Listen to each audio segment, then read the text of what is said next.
Fine, let us start solving problem number 6 right here.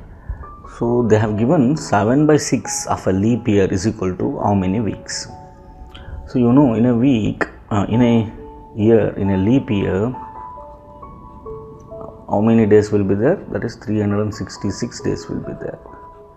So if you divide it by 7, you are going to get the number of weeks. Now 7 by 6 of a leap year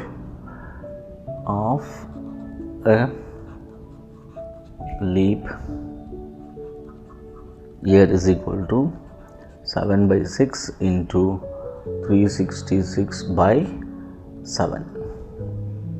Right, this is number of days. When you want to convert it into weeks, you are supposed to divide by 7, because 1 week is equal to 7 days, right?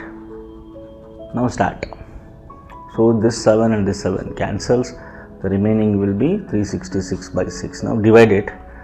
So 6 3s are 6, so 6 are 36 and 6 1s are.